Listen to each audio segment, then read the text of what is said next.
Hello everyone and welcome back to my channel. My name's Rhiannon and today I'm going to be giving you guys my TBR for Becca's Bookoplathon.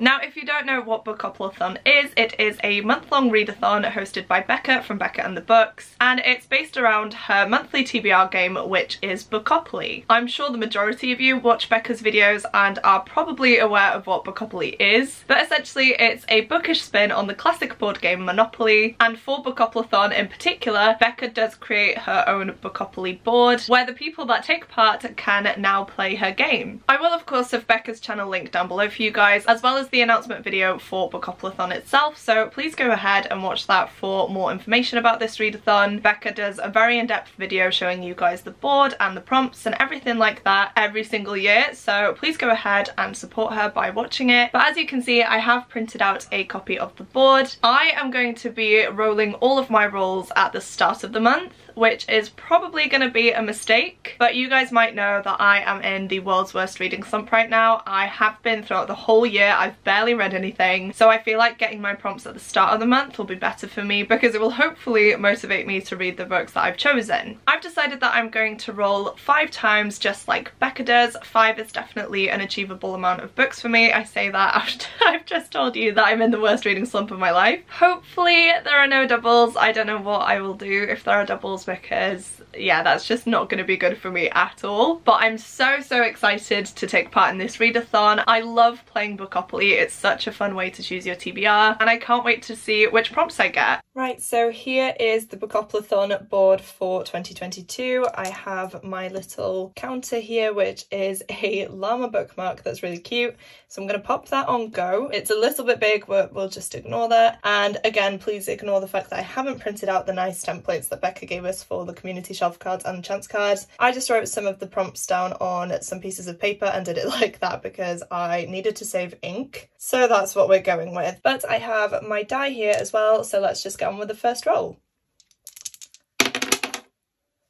Right, can you see we have 4 and 6, so we have 10. 1, 2, 3, 4, 5, 6, 7, 8, 9, 10. Dice roll roulette. Okay, so I've moved everything out of the way just so that I can do my dice rolls for dice roll roulette. So for this prompt, I need to roll 2 6-sided dice. Each dot represents 50 pages, and then I need to pick a book that is a similar length to the number that I rolled. So again, I have my dice here. Let's just go. Of course, I get a massive one. I rolled 12, which is great. So I need to read a book that is around 600 pages. So thank you, Bookopoly board, for that, because we're off to a great start, and if it carries on like this, then I am definitely worried. So as you saw, for my first roll, I got dice roll roulette, and for this one, I've decided that I'm not going to read a book that's 600 pages. I'm going to read a book that's 800 pages. Some of you may know what the book I'm about to mention is, but for this prompt, I have chosen to read Assassin's Fate by Robin Hobb. Now, I don't have a physical copy of this book yet, so I will have popped a picture up on screen for you guys, but this is the final book in the Realm of the Elderling series by Robin Hobb so far, and I am absolutely terrified to dive into this one, but on the other hand, I cannot wait to finish it and see how this whole series wraps up. This one would have made it onto my TBR regardless this month, because I am reading it as part of the Catch Up Book Club, which is also hosted by Becca, actually, from Becca and the Books. I've been a part of this readathon now for about 2 years, over 2 years I want to say, and every 2 months we have been reading a Robin Hobb book, and as I mentioned, this is the final one, which is completely crazy to me. I cannot believe that we've read so many books. I think the total number is around 16 off the top of my head, and if you just look at this shelf behind me, you can see how chunky the books are as well. So yeah, this is the last book I need to read for this read along and to finish out the Realm of the Elderlings. Now, I can't tell you much about this book for obvious reasons, with it being the last book in a series, but in the first book, which is Assassin's Apprentice, we follow a young boy named Fitz, who is the bastard-born son of the king in waiting. One day, his maternal grandfather drops him off at the gates of the keep because he can no longer afford to pay for Fitz and keep him alive, essentially, and the state stable hand Burrich decides to take him in. Fitz lives like this for a few years until the king actually takes an interest in him, because he is in a very peculiar position where, because he is the bastard-born son of the king in waiting, he does have noble blood. However, because he hasn't been recognised, he is also seen as a commoner. So King Shrewd trains him up to be an assassin for the royal family, and it all kicks off from there. So that is all I'm going to say about that one. If you haven't read this series so far, I would highly recommend that you give it a go. The first book is a little difficult to get into, but as soon as you get past the 100-page mark, you will fly through it. You will get so attached to the characters, and you'll be deeply interested in the politics of this world as well. I've given the majority of the books in this series 5 stars. Robin Hobb is a new favourite author of mine, and I am really sad that we have come to the end of these characters' journey. Right, roll number 2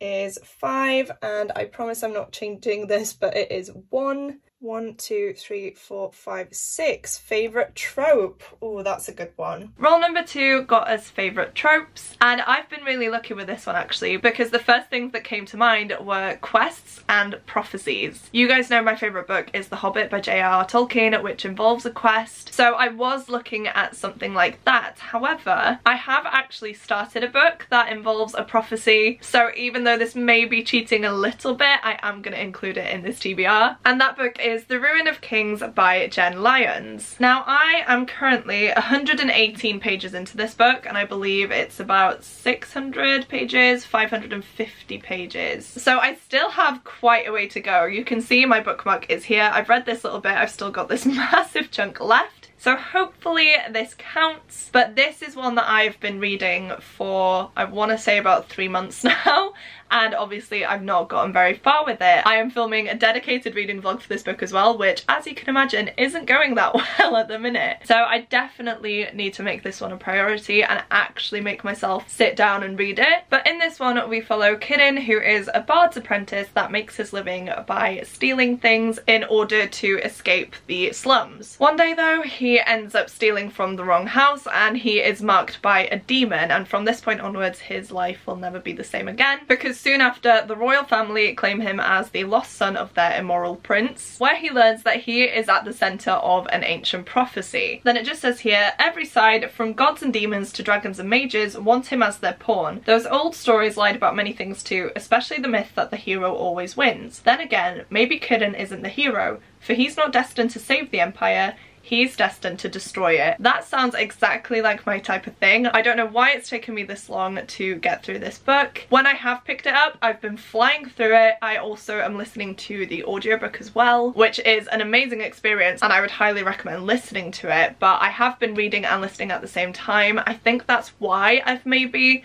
taken it a bit slower. I definitely want to make sure I'm absorbing everything and not missing anything out, but then again, I have been reading this now for 3 months, so I've definitely forgotten things already and I just want it done. So that is the second book on this TBR, which again is a chunky one. Roll number 3, we have 6 and a 1, so a 7. 1, 2, 3, 4, 5, 6, 7. Letter. So for our third roll, we got letter. So that means I need to go to a random letter generator and get a letter, which will help me then decide which book I can choose for this prompt, because I believe this letter needs to be at the start of the title, or it can be in the author's initials. That's what I've gathered. I will just double check the Bookoplathon rules in a second to make sure that that is the case. But I've just gotten this random letter generator here, and I'm gonna click and see what we get. Okay, so we got E. Oh, this is going to be difficult, you guys. I'm looking at my shelves now and nothing is jumping out, so give me a second. Right, I have found a book. It's not one that I wanted to read just yet, because there is a book that I wanted to read before it, but it's fine. So the book that I've chosen for this one is Electra by Jennifer Saint. All I know about this one is that it's a Greek myth retelling in which we follow Clytemnestra, Cassandra and Electra. And it just says here, the house of Atreus is cursed. A bloodline tainted by a generational cycle full of violence and vengeance. This is the story of 3 women, their fates inextricably tied to this curse, and the fickle nature of men and gods. That just sounds amazing. You guys know I love my Greek myth retellings. I did want to get to this author's other book before this one though, which is Ariadne. I still haven't read that, which is really annoying to me, but it's fine. I will start off with this one instead. It's a beautiful book as well, so I really do hope that I love it, and I'm really excited to get to this one.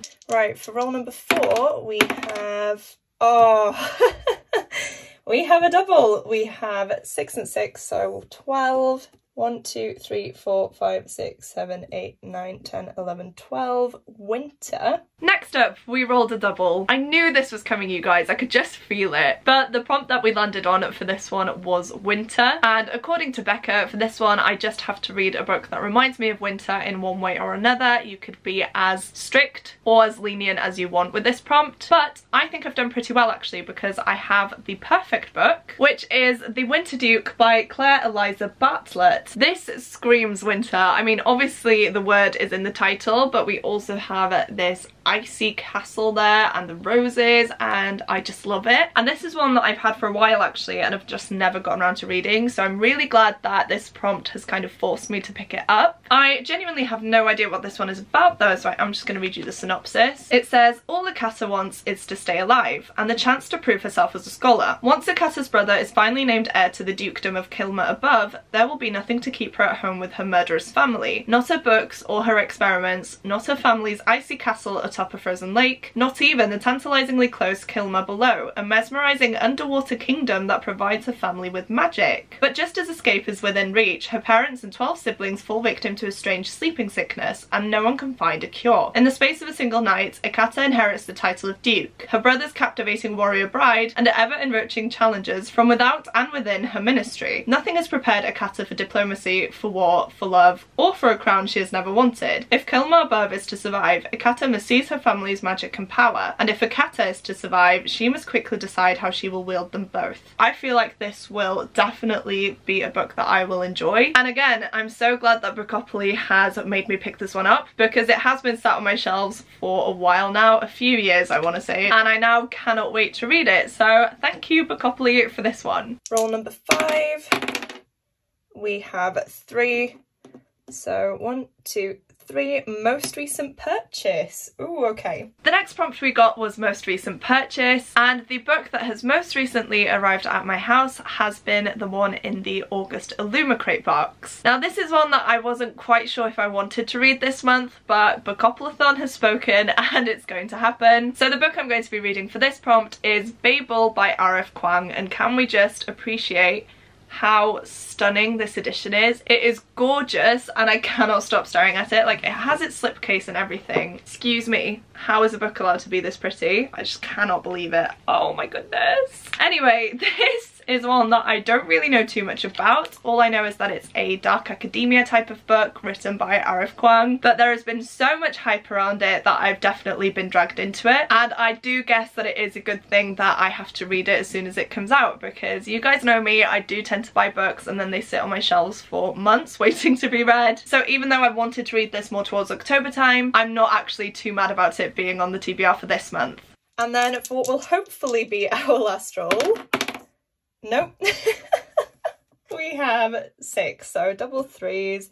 1, 2, 3, 4, 5, 6 TBR vet, and I have to add on another roll because of the double. Of course I rolled another double for this one, you guys. Can you believe it? I really can't. But the next prompt that we landed on was TBR Vet, which essentially means that I have to read a book that's been on my shelves for a while. I have the perfect book for this one, you guys, and I'm embarrassed that I still haven't read it yet, because this one came out in 2015 and I bought it when it first came out. So it's been sat on my shelves for 7 years. But the book I've chosen is Magisterium, The Iron Trial by Cassandra Clare and Holly Black. I have wanted to read this so many times and I've just never picked it up. It's been sat on my shelves, as I mentioned, for 7 years. So this prompt means that I definitely need to read it. If I don't read this book this month, you guys, I'm gonna have to unhaul it because it's just ridiculous at this point. On the back of this one it says, Cal has no idea what he'll come up against in the Iron Trial, but he knows that if he passes the test, he'll become a student of magic at the Magisterium. Only all his life, Cal's been warned to stay away from magic, so he tries his best to do his worst, but fails at failing. Now he must enter the Magisterium mysterium, and it's even more sensational and sinister than he could ever have imagined. It does sound good. It does sound like it's going to be a quick read. I do love trials in books, which is why I first picked this one up, and it is written by Cassandra Clare, who is one of my favourite authors, and Holly Black as well, which I didn't love the Cruel Prince series, but her writing style is definitely easy to fly through, and I'm hoping that it comes across that way in this book as well, especially because this is a middle grade, so I should fly through it. It is 295 pages as well, so not too long, and yeah, as I mentioned, if I don't read this book this month, it has to go, so that is some added pressure on me. I definitely need to get to this one, because if I don't, I'm going to be way too embarrassed. And for what will hopefully be our final roll, I do just have the one die because I did just try and roll this and one of them fell behind my desk. So I don't know what that was, and we're just going to start again with the 1. So first we have 5, second we have 5. Double 5. Oh my goodness. Right, so 10, 1, 2, 3, 4, 5, 6, 7, 8, 9, 10. Publish/set since the year 2020. Oh my goodness. I cannot deal with this. Becca, how do you do this every single month? Honestly, this is so much stress and I just can't deal with it. For prompt number 7, I need to read a book that has been published or is set in 2020 or later. And for this one, I've gone for Gilded by Marissa Meyer. All I know about this one is that it's a retelling of Rumpelstiltskin, and honestly, that is all I needed to know, because I read Marissa Meyer's other fairy tale book called Heartless, which is an Alice in Wonderland retelling, and loved it. It's one of my favourite books ever. And so the fact that she has now written another book inspired by a fairy tale just has me so intrigued, especially because it's about Rumpelstiltskin as well. I feel like he's a character that's just so mysterious and creepy in a way, especially because when I think of Rumpelstiltskin, I think of the character from the TV show Once Upon a Time. Absolutely love that TV show, but Rumpelstiltskin in it is terrifying, but so good. So I have been wanting to read this one ever since I got it. It is a newly released book, I want to say as well. It's definitely been released in the last year. Let me just double check. Yeah, first edition 2021. So definitely counts for this prompt. It's one that I've been really excited about as well. So hopefully this is going to be a book that I once again really enjoy and fly through. And the second book in the series is also coming out in October, I want to say. So it will be great if I could read this first and then dive straight into that one. Oh, this is really doing me dirty, you guys. Hopefully again this is the final roll, but we have 5 and 1. Yes, okay, so 6 to finish us off. 1, 2, 3, 4, 5, 6.